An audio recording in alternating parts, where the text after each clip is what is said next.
थप्पड़ क्यों पड़ा? ऐसा तो नहीं कि वो खुद से ही थप्पड़ मार, क्योंकि उसके हाथ में थाली थी, रिबन था जो काटना था, उससे छीना गया। जो वो था आदमी, जो भी था वो, मैं उसका नाम नहीं जानता तो नहीं।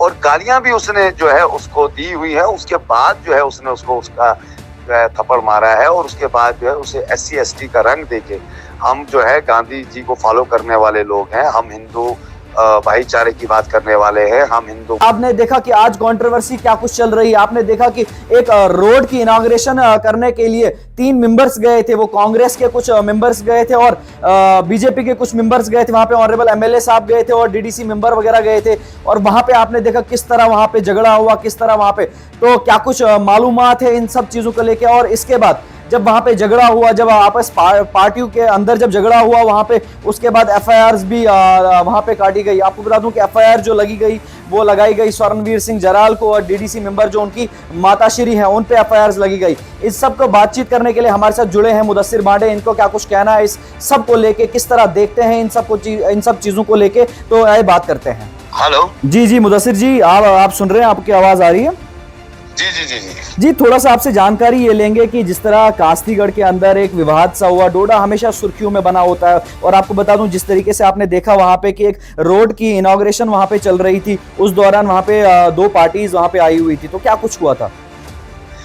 जी, जहाँ तक हमने इसमें प्रेस कॉन्फ्रेंस भी दी थी, और जो हमारी DDC साहिबा है उन्होंने भी जो है प्रेस कॉन्फ्रेंस में जो है बातें रखी, जी जी, जो अपने तत्व के साथ आई थी। जो सच्चाई की हमेशा जीत होती है। आज उस पे जो है FIR भी कटी है। जो ये बिल्कुल ही मतलब FIRs किन पे काटी गई? FIR जो है वो DDC के ऊपर काटी गई है। और उन बेटे जो स्वरवीर सिंह जराल हैं, जो PYC के जनरल सेक्रेटरी हैं, प्रदेश यूथ कांग्रेस के, तो कहीं ना कहीं जो है बिल्कुल फेवरेटिज्म किया जा रहा है। और जो है बिल्कुल झूठ, और जैसे SC ST एक्ट लगाए गए हैं जो बिल्कुल काबिले बर्दाश्त नहीं है, काबिले कबूल नहीं है।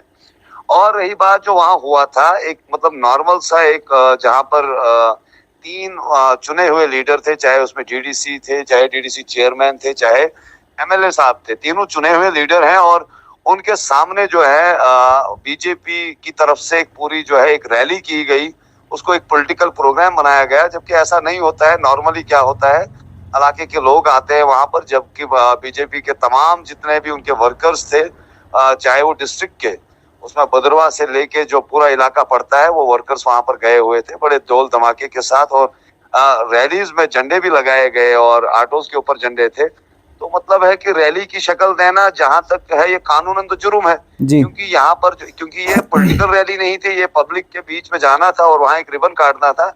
रिबन पॉलिटिक्स जो है ये बहुत, जहाँ ये इनाग्रेशन की क्रेडिट लेना चाहते हैं, उसमें तो स्वरणवीर की मान है। और स्वरणवीर ने भी जो है वो एक लेटर भी डाला है अपने कार्यकाल में, जो है वो उन्होंने नहीं, आपसे रोड एक के चीज लिए जो जानने है। की कोशिश करेंगे। आप थोड़ा सा बताएं मुझे कि जिस तरीके से वहां पे कांग्रेस की, मतलब कांग्रेस पार्टी की बात करें, वो मेंबर्स वहां पे थे, बीजेपी मेंबर्स वहां पे थे, तो इन सबको बुलाया किसने था वहां पे कि आप यहाँ पे आ जाएं, तो रिबन वगैरह जो भी है इनॉग्रेशन करनी है इस देखिए रोड की? देखिए कांग्रेस के जो है वहां पर कोई भी ऐसा मसला नहीं था कि कांग्रेस वर्सेस BJP, ऐसा मसला ही, मैं तो यही कह रहा हूँ आपको।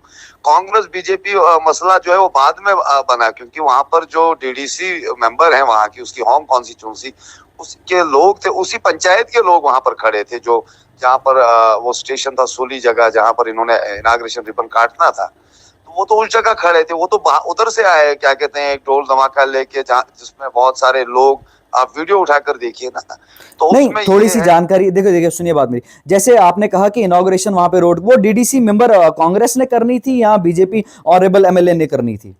देखिए वो चुने हुए मैं तो यही कह रहा हूँ कि चुने हुए 3 लोग थे ना, तो तीनों तीनों कर को सकते बुलाया थे। गया बाद था? में बाद अगर डिपार्टमेंट ने इनविटेशन तीनों को दिया हुआ था, जी तो तीनों वहां पर करते, तो प्रॉब्लम क्या हुई कि मैं तो ये देखिए ना, ये समझ में नहीं आता है। ऑनरेबल MLA जो है, उनके सामने उनके वर्कर जो है हाथापाई कर रहे हैं, और वो मतलब ये कैसा सिस्टम है। और वो बोल रहे हैं कि मेरी मतलब उन्होंने तो बात भी नहीं की, या उनके सामने कैसे हिम्मत की उन लोगों। इसका मतलब प्लानिंग के साथ आए हुए लोग थे कि यहाँ पर जो है थोड़ा सा प्लान करके जो है, या तो वो चाहते थे कि उस इलाके की रोड जो है वो नहीं जानी चाहिए, डेवलपमेंट को रोकने का काम जो है शायद उनको वोट वहां से मिलता नहीं है, और BJP जो है वो वोट बैंक पॉलिटिक्स करती है, उस इलाके का वोट जो है वो सारा नेशनल नहीं, जो कांग्रेस और वीडियो कांग्रेस का है। सुनिए सुनिए, बाद में जो वीडियो एक सामने आई थी जिसमें डीडीसी मैडम जो है, उन्होंने उन्होंने एक किसी को एक वहां पे ना, मतलब यहाँ से वो हाथ वगैरह लगाया था, कुछ चांटा वगैरह लगाया था, वो क्या नहीं, था? देखिए देखिए वही तो बात है कि थप्पड़ क्यों पड़ा। ऐसा तो नहीं कि वो खुद से ही थप्पड़ मार, क्योंकि उसके हाथ में थाली थी, रिबन था जो काटना था, उससे छीना गया। उस जो वो था आदमी, जो भी था वो, मैं उसका नाम नहीं जानता तो नहीं। और गालियां भी उसने जो है उसको दी हुई है। उसके बाद जो है उसने उसको उसका जो है थप्पड़ मारा है। और उसके बाद जो है उसे SC ST का रंग देके, हम जो है गांधी जी को फॉलो करने वाले लोग हैं, हम हिंदू भाईचारे की बात करने वाले हैं, हम हिंदू मुस्लिम सिख ईसाई जिंदाबाद के नारे देने वाले लोग हैं। और हम जो है इस वक्त जो है पूरी कांग्रेस जो है लड़ाई लड़ रही है, वो गोडसे आइडियोलॉजी के खिलाफ लड़ रही है। गांधी जी के मानने वाले लोग हमेशा जो है गोडसे वालों को, आपको तो इनका पता ही है, कटरा, आप इनसे सवाल पूछिए, देखिए इनका कोई हमें बताने की जरूरत नहीं है, दुनिया जानती है। जो एक मेडिकल कॉलेज बंद कराया गया, किस आधार पे? नहीं, थोड़ी बीजेपी सी की आपसे आपसे एक जानकारी लेंगे। जिस तरह आपने कहा एफआईआर को लेके क्या कुछ कहेंगे आप? जिस तरह आपने कहा कि अभी वो सत्ता में कानूनी बीजेपी, देखिए देखिए कानूनी देखिए, सत्ता में बीजेपी थी और ऑनरेबल एमएलए थे वहां पे, तो एक ही साइड से एफआईआर भी काटी गई, दोनों साइड से नहीं हुई वहां पे एफआईआर, एक ही साइड से एफआईआर भी गलत है। काटी। यहाँ से भी FIR हम मांग करेंगे कि यहाँ से भी FIR कटनी चाहिए। बाकी जो है कानूनी लड़ाई जो है वो हम लड़ेंगे। बाकी जो एप्लीकेशन यहाँ की तरफ से वो भी उसी दिन दी गई है, उसी दिन शाम को जो है वो दी गई। वो IG साहब, जो DIG DKR रेंज है, उनको भी दी गई है। और जो है उसमें कार्रवाई होनी चाहिए उनके ऊपर। बाकी जो है काउंटर FIR भी लगना चाहिए। और बाकी जो है वो जो दफे लगे हैं वो तो सब फ्रॉड है, हमेशा सच की जीत होती है। और बात यहाँ तक है क्योंकि वो जो है सच्चाई को दबाने के लिए जो है ये सब चीजें जो है कर रहे हैं, लेकिन सच्चाई कभी दबती नहीं है। सच्चाई जो है वो दिन ब दिन उभरती रहेगी, चाहे ये आवाज दबाने का कितना भी काम करे। हम पूरी तरह से उनके साथ खड़े हैं और कानूनी लड़ाई लड़ेंगे। ऑनरेबल कोर्ट से हमारे थैंक यू सो मच, उम्मीद है। थैंक यू सो मच बहुत मुदस्सिर बहुत जी, थैंक यू सो मच। तो आपने देख लिया, ये थे मुदस्सिर बांडे जो सीनियर लीडर हैं कांग्रेस के। इनका क्या कुछ कहना है आपने देखा कि जिस तरीके से उन्होंने कहा कि वहां पे दोनों वो जो थाली वगैरह थी जो इनॉग्रेट वगैरह करने आई थी, वहां पे डीडीसी मेंबर आए थे वहां पे, तो उनसे वो छीनी गई, तो फिर उनको गुस्सा वगैरह आया, जो वहां पे हाथ वगैरह वो चलाए गए वहां पे। आपकी क्या कुछ राय है? आप भी कमेंट बॉक्स में जरूरी अपनी राय दीजिएगा।